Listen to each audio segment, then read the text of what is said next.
Thank you for listening to Depictions Media Radio.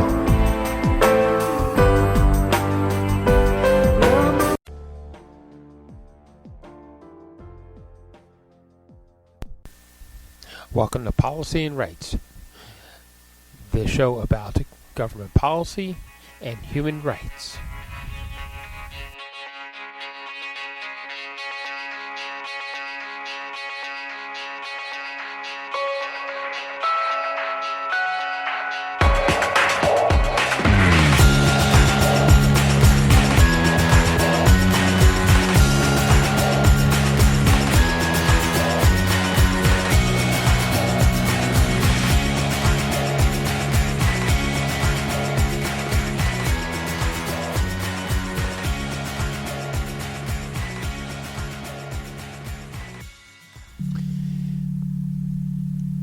Welcome back to Policy and Rights here in Depictions Media Radio. I'm your host, Michael Clogs. In this next segment, we're going to go back to the International Court of Justice as there are continuing hearings on Israel and Palestine. What Israel's policies are as a government in dealing with Palestine, not only Gaza, but all of Palestine with respects to colonialism and occupation and settlements.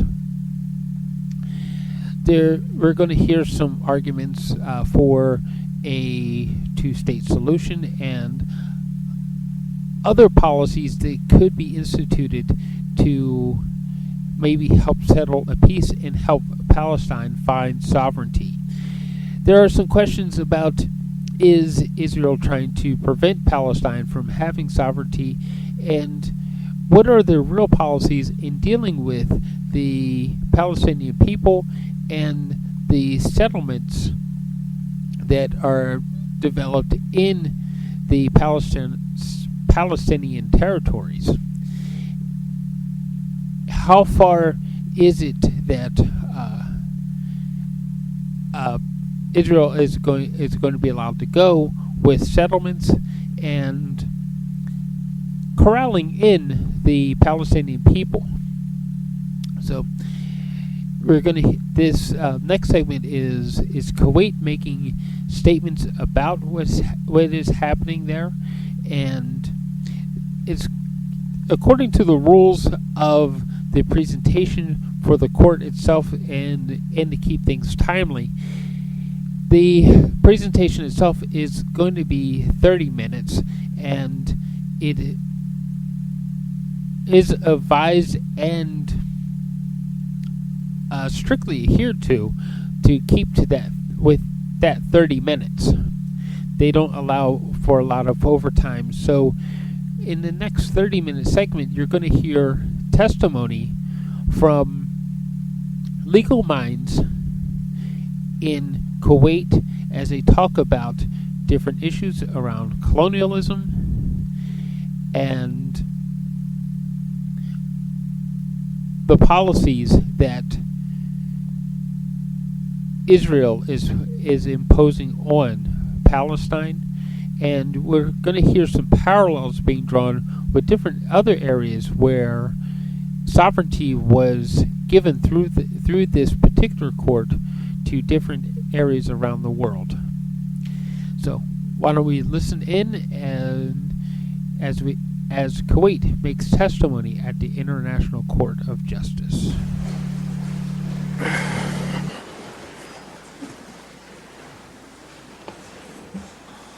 So the court meets this afternoon to hear Kuwait, Lebanon, Libya, Luxembourg, Malaysia, and Mauritius on the questions submitted to it by the United Nations General Assembly.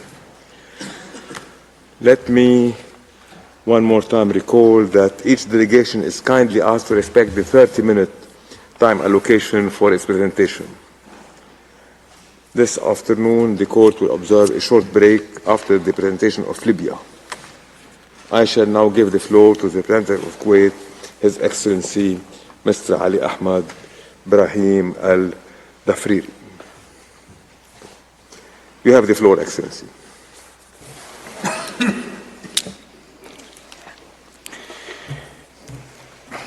Bismillah ar-Rahman ar-Rahim. Mr. President, honorable members of the court, it is a great honor to appear before you as the agent of the state of Kuwait in these proceedings. Kuwait deeply appreciates the extraordinary effort taken by the court to allow this hearing to proceed smoothly in light of the great number of participants. The current advisory proceedings are of extreme importance to the Palestinian people, Kuwait, the international legal order, and the international community as a whole. Kuwait has always advocated that peace fosters the observance of law and vice versa. Adherence to the United Nations Charter is an indispensable prerequisite for the definitive establishment of international peace. Indeed, peaceful relations are founded on accepted rules, and as such, peaceful relations among states are based on the provisions of the United Nations Charter. These include, notably, the principle of non-use of force and the peaceful settlement of disputes. These rules apply to all states. Respect for these fundamental rules contribute to the consolidation of international peace. Regrettably, the above-mentioned foundational rules have not been upheld in the case of Palestine. The conflict between the Palestinian and the Israel, hereafter referred to as the occupying power, is an illegal occupation conflict involving, on one side, an occupying power equipped with all military means, and the other side, an occupied nation without defensive capabilities, facing daily expulsion, human rights violation, and all sufferings associated with any occupation situation. Over the past decades, situation between the Palestinians and the occupying power has been extremely tense, resulting in a serious human rights law and humanitarian law violation committed by the latter. Various intergovernmental and non-governmental organizations have documented these violations by publishing comprehensive reports. This climate of violence compromises any possibility of reasonably discussing the issue at stake. This is further exacerbated by the recent development in Gaza. The occupying power has waged an illegitimate war on the Palestinians in Gaza, characterized by numerous international law violations. The ongoing flagrant violations have been highlighted in a series of statements issued, among others, by the UN Secretary General, the UN High Commissioner for Human Rights, and the special procedures of the UN Human Rights Council. The unprecedented violence in Gaza is a result of 57 years of illegal occupation of the Palestinian territories, and it must stop. The late Emir of the State of Kuwait,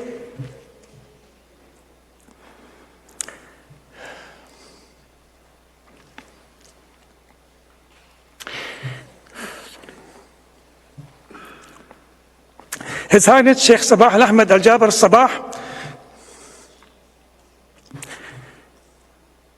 sorry, Mr. President, summarized the situation in 2018 by stating,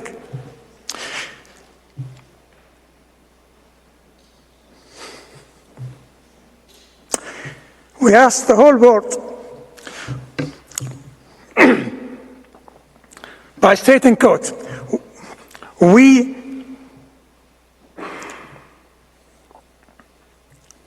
sorry, Mr. President, quote, why do we ignore and do not implement Security Council resolutions? Why? We ask the whole world, why the Palestinian people plight continues? Why the international community incapable of resolving this cause? Why does the victims continue to be portrayed?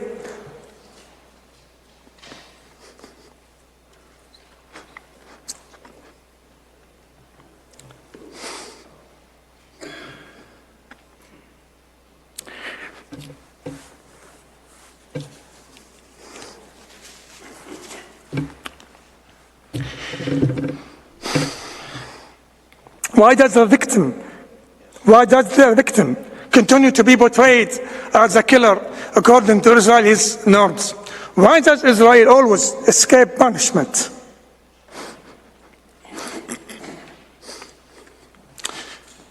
Why have all these souls been lost amid absence of world conscience? Unquote. Sorry, Mr. President. Sorry. Mr. President, distinguished members of the court, it is in this context that Kuwait appears for the first time before the court, following the adoption by the UN General Assembly of resolutions 77247, requesting the court to deliver an advisory opinion on two legal questions. The first question asks the court to evaluate the illegality of the occupying power's specific policies and actions within its occupation of the Palestinian territories, while seeking the court's determination of the corresponding legal ramification. The second question addresses the core issue. Has the occupation become illegal?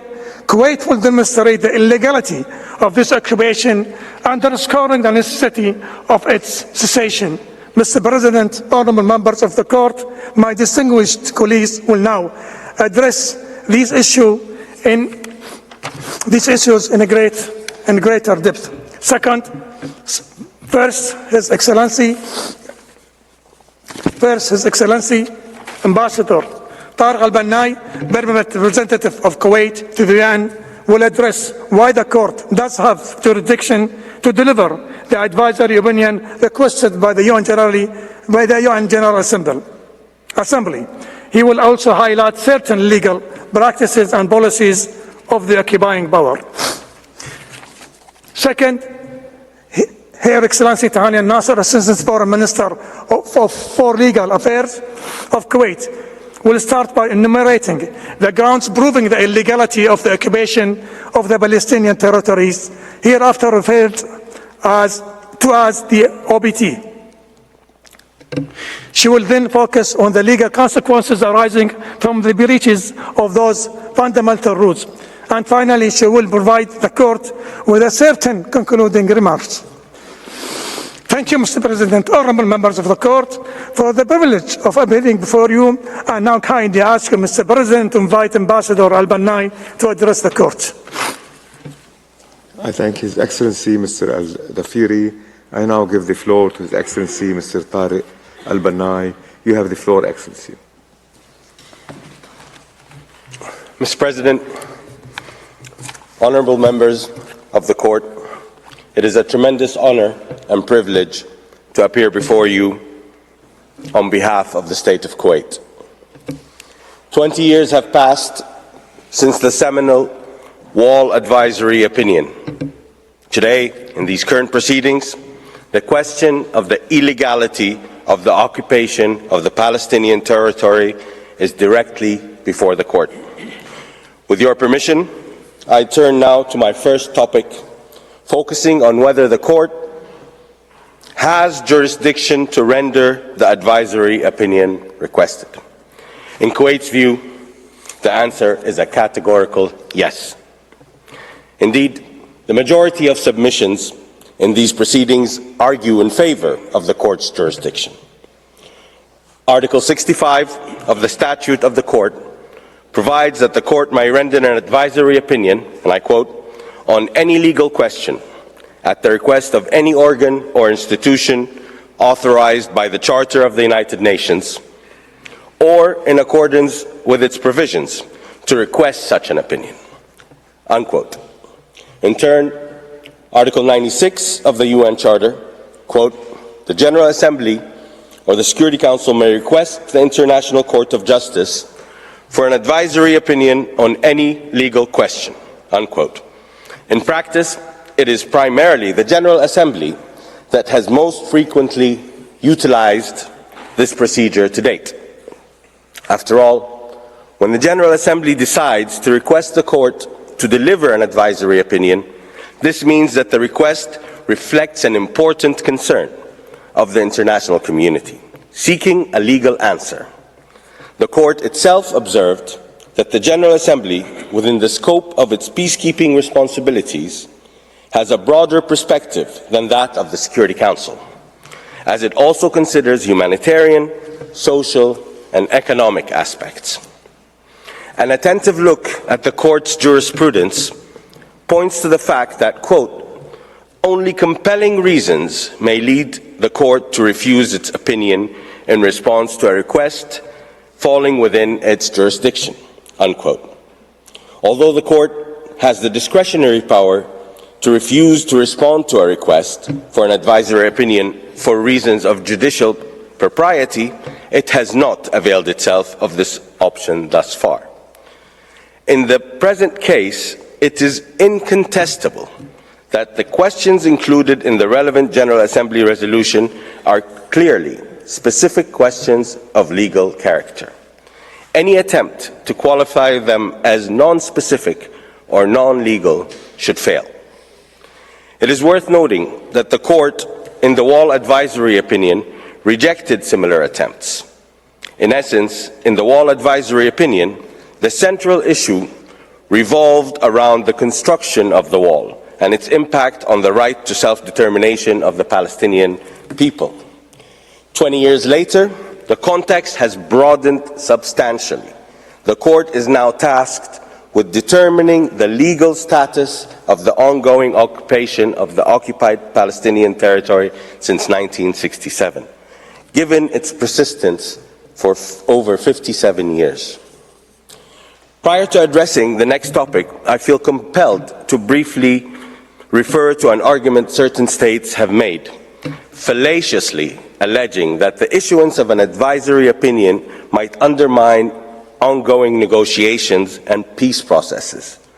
This argument, Mr. President, honorable members of the Court, is groundless and without merit. Kuwait has always underscored the importance of resuming peace negotiations with a view of reaching a just and comprehensive peace, based on the terms of reference of the peace process, the resolutions of the Security Council, and the Arab Peace Initiative. However, the relevant UN resolutions and the Wall Advisory opinion make clear that any negotiations that take place must have as their objective the achievement of a just and lasting peace in accordance with international law. The Court has an important role to play in this regard by stating what the applicable rules of international law are, including the rights and obligations of the relevant parties, all states and the United Nations. This is exactly the purpose of the UN General Assembly resolution requesting the Court to deliver an advisory opinion. By doing so, the Court may in fact help revive negotiations and inspire a return to a peace process premised on international law. After all, the Court's advisory opinions shed light on complicated legal issues, appeasing tensions, uncertainties, and potential disputes. Mr. President, honorable members of the Court, I will now address our second topic, providing you with examples of the occupying power's unlawful and egregious policies and practices in the OPT. In the interest of time, I will limit my presentation to 3 policies, which demonstrate the true nature of the illegal occupation. The first is forced displacement.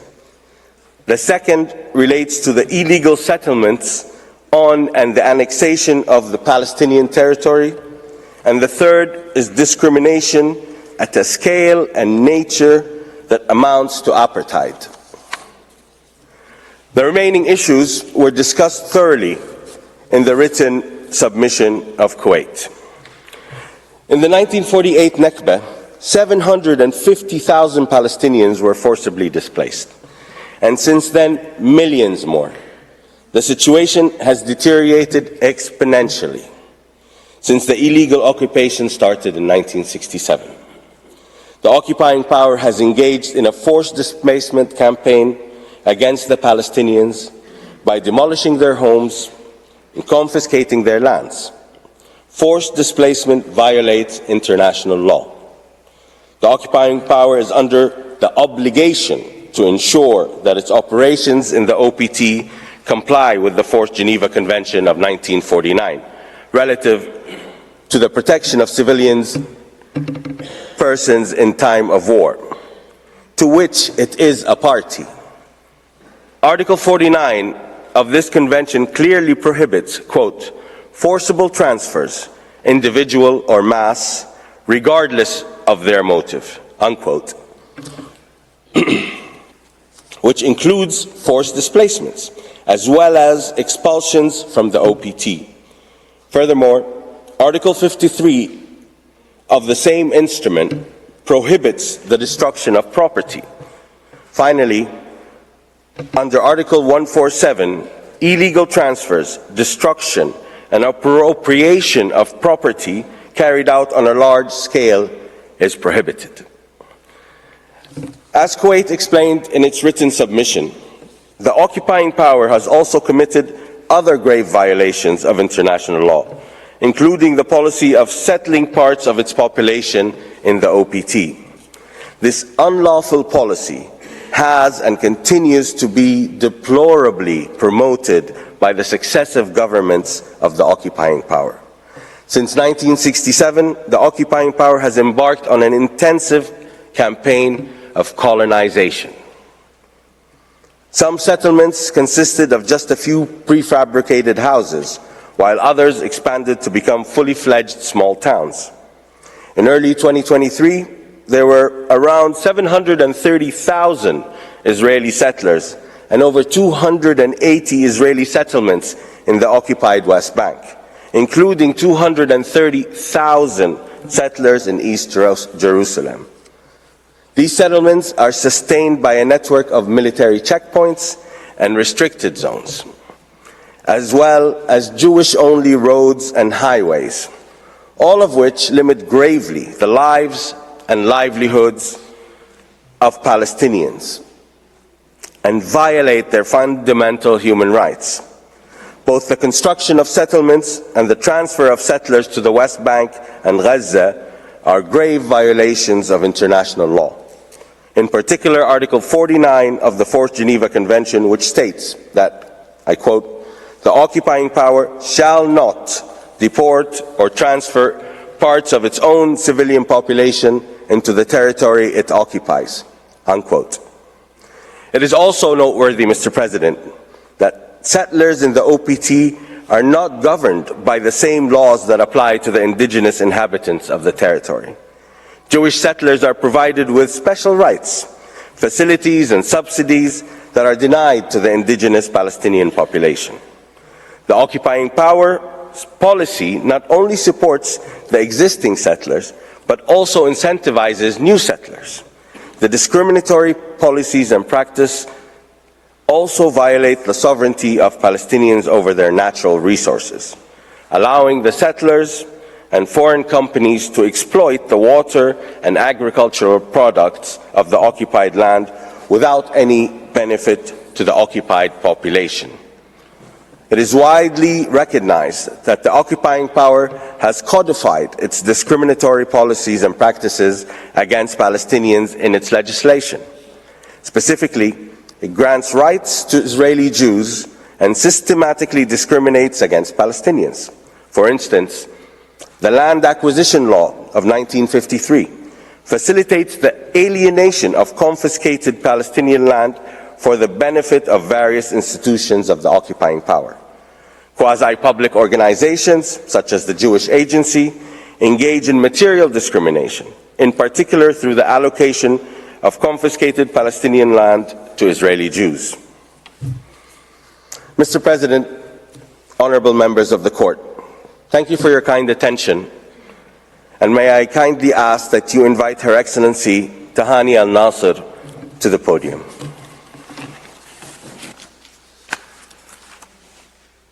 I thank His Excellency Mr. Al-Bana, and now I give the floor to Her Excellency Mrs. Tahani Al-Nasser. You have the floor, Excellency. Thank you. Mr. President, distinguished members of the Court, it's a great honor and a privilege to appear before you on behalf of Kuwait. In the written submissions, the great majority of states participating in these proceedings, along with the three intergovernmental organizations, concluded that the occupation of the OPT is illegal. Kuwait firmly agrees with this view in its written submission. Kuwait identified several reasons proving the illegality of this occupation. I will provide a brief overview of these reasons for the Court. The occupation violates a series of jus cogens norms. First, the obligation to respect the right to self-determination of the Palestinian people. The right of people to self-determination is a right clearly recognized in international law as evidenced by several instruments and as submitted by 35 states and international organizations participating in these proceedings. This is articulated in Article 1(2) of the UN Charter, which define the purposes of the United Nations, including, I quote, to develop friendly relations among nations based on respect for the principle of equal rights and self-determination of peoples, and to take other appropriate measures to strengthen a universal peace, unquote. The same obligations are expressed in Article 1 of the International Covenant on Civil and Political Rights and the International Covenant on Economic, Social and Cultural Rights. Second, Kuwait joined the participants in these proceedings who have concluded in their written submission that the ongoing military occupation of the OPT is illegal because it violates the jus cogens prohibition on the use of force. Third, the occupying power, by confiscating and annexing parts of the OPT, violates the prohibition on the acquisition of territory by force. This was underscored by 38 participants in the written proceedings. This fundamental norm was incorporated into Security Council Resolution 242 of 1967 and reaffirmed in Security Council Resolution 338 of 1973. Accordingly, the occupying power does not have the right to claim sovereignty over the OPT occupied since 1967. Fourth, the occupation is illegal because it obviously violates the law of military occupation. For instance, the occupation of the OPT is not of minimal duration. Facts clearly demonstrate that it is intended to be prolonged and ultimately permanent. A permanent occupation constitutes a serious violation of international law based on the verifiable evidence available to us. It's indisputable that this is precisely what is happening in the OPT. This prolonged occupation and identified violation of the Palestinians' right to self-determination renders the occupation illegal. Moreover, the conduct of the occupying power in the OPT violates the rules of international humanitarian law. In the World Advisory opinion, the Court stated that, quote, the Fourth Geneva Convention is applicable in the occupied Palestinian territories, unquote. The Court also determined that the Hague regulations are reflective of customary international law and thus applicable to the conduct of the occupying power in the OPT. Far from complying with the law of occupation, the actions of the occupying power disregard international law.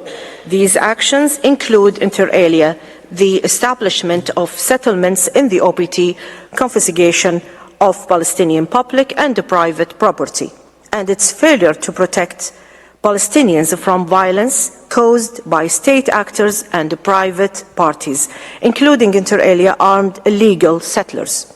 Finally, the occupation violates the jus cogens prohibition of apartheid.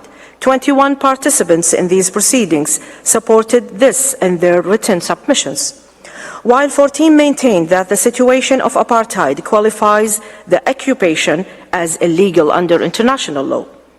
The prohibition of apartheid is evidenced in various sources of international law. The occupying power is bound by the 1965 Convention on the Elimination of All Forms of Racial Discrimination, to which it is a party. Furthermore, it shall abide by the prohibition of apartheid as enshrined in 1973 International Convention on the Suppression and the Punishment of the Crime of Apartheid, which codifies customary international law. Several voices and independence experts have warned that the occupation of the OPT amounts to a regime of apartheid. For instance, in March 2022, the Special Rapporteur on the situation of human rights in the Palestinian territories occupied since 1967, in his report reached a similar conclusion.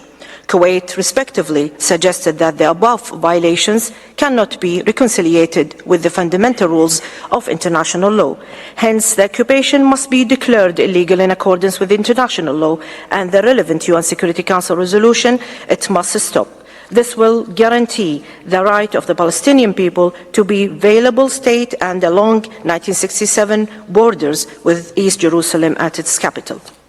Mr. President, members of the Court, the legal analysis of the question involved in these advisory proceedings demonstrate that the occupation of the OPT is illegal, in contravention of the fundamental rules of international law. It is written submission, Kuwait did address the legal consequences arising from the occupying powers, numerous and long-standing violations of these rules. Please allow me to provide with a view d'ensemble. As indicated, the action of the occupying power and the occupation as a whole are plenarily incompatible with the rights of the Palestinian people and obligations of the occupying power under international law. Its breaches of these rights and obligations engage the occupying power's international responsibility. The occupying power must therefore take several measures. First, it must provide Palestinians with relief in accordance with the principles of customary international law on the responsibility of states for internationally wrongful acts. This must be achieved through the immediate cessation of its illegal occupation. Second, the occupying power must give assurance and guarantees of non-repetition of its international law violations. The occupying power shall commit itself to not repeating the same breaches in the future. Finally, the occupying power is under the obligation to make full reparation for the injury caused by its occupation and discriminatory policies and practices.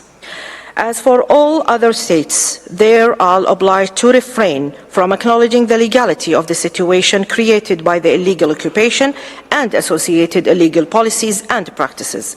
They shall also abstain from offering support or assistance to sustain the circumstances stemming from the unlawful occupation and associated actions. Third, the state shall also contribute to safeguarding the Palestinian population against war crimes, genocide, and the crimes against humanity, and ensure that those responsible for crimes committed within the framework of illegal occupation are held accountable. In turn, the UN shall refrain from acknowledging the legality of the situation resulting from the illegal occupation and associated actions.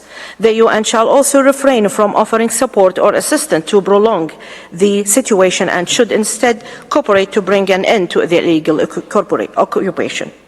Mr. President, honourable members of the Court's advisory opinion is now more than ever necessary to put an end to the illegal occupation of the OPT. Kuwait has sought to concisely summarize the grounds for finding that the occupation is illegal as a whole, and submits that each ground of illegality shall form part of the Court's dispositive.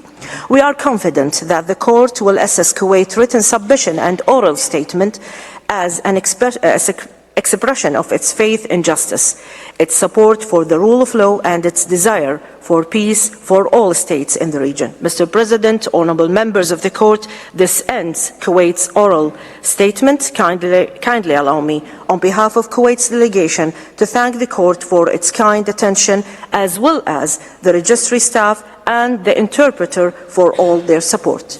Thank you very much. There are a lot of questions around how should Israel be dealing with Palestine and, of course, its neighbors around. Israel does and should be given the right to defend itself and to keep its citizens safe.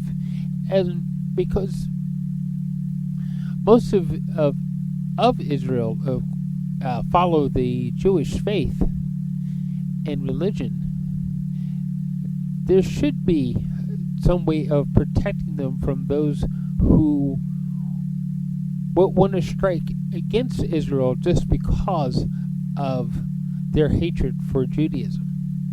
But at the same time, should Israel be allowed to impose hatred on other countries that surround them? Should they be allowed to use tools of war to impose hatred on their own neighbors? It's a good question. Where does the line get drawn between protection and defense, and the line begin of hatred and destruction of others? Hopefully the international court and our global community will help decide where that line is drawn, and hopefully Israel will find themselves to build policies that observe where that protection and defense should be and where hatred begins, and they stay away from the hatred and only use protection. Thank you for listening to Palestinian Rights today. I'm your host, Michael Clogs, and I do ask that you find that subscribe button wherever it may be.